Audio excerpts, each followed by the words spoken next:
Now, it has been 2 weeks since Hamas first launched its attack on Israel. It saw 1,400 people killed.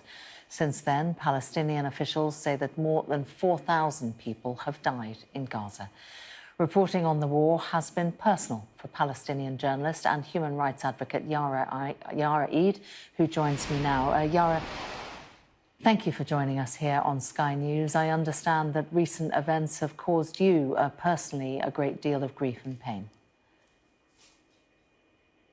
Well, I lost more than 30 members of my immediate family, and they were civilians. They were not part of any militant group. Most of them were children. 17 of them are children. Not only that, but my best friend was a journalist, and Israel killed him in cold blood on the 7th of October while he was covering the area's border. And he was wearing a press vest, he was wearing his helmet.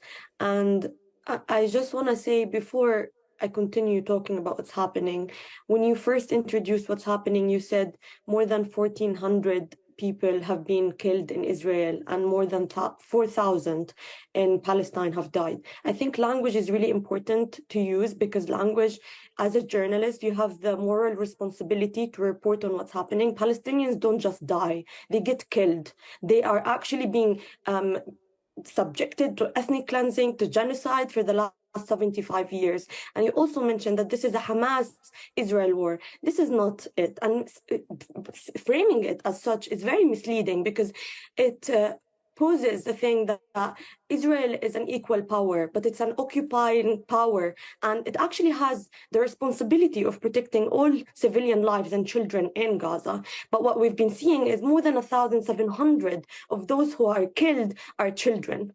So this is not really a war against Hamas. This is clearly, so many Israeli spokesperson went on TV and said this is a war against Palestinian civilians in Gaza. And even if we imagine a world without Hamas, if we think about the West Bank, Palestinians have been being killed, and there has been land theft, there has been ethnic cleansing, there has been imprisonment. More than 5,200 Palestinians are in Israeli prisons right now, and 170 of them are children. So this is not just to water down what's happening to the 7th of October. This is a 75-year-old occupation, ethnic cleansing and genocide of Palestinians. And you need, as a journalist, to report on what's happening and say it as it is. When Hamas launched the attack on Israel, as a Palestinian, what did you expect would happen next? Well, I think, again, I'm sorry, but I think this is misleading, because you can't water down what's been happening about the attack on the 7th of October. Let's talk about 2014. Let's talk about 2021. Let's talk about all the aggressions, Palestinians in Gaza. Me personally, let's not talk about Palestinians in Gaza. I've lived through 4 horrible aggressions. That's actually why I left Gaza in the first place. I saw people getting cut into pieces in front of my eyes when I was 14 years old.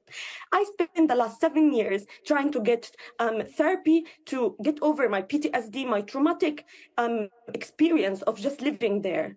So this is, again, you're misleading by saying it's a Hamas attack. You need to say what's been happening. We can't look at it just by looking at what's happened on the 7th of October. Why are you not talking about all of the other attacks on worshippers in Al-Aqsa Mosque, on, kidnapping women and raping them in Israeli jails, all these Palestinians who are being killed in the West Bank? Why are you not asking me about them? Hamas does not operate there. Yara Eid, good to get your perspective on Sky News. Thank you very much for joining us.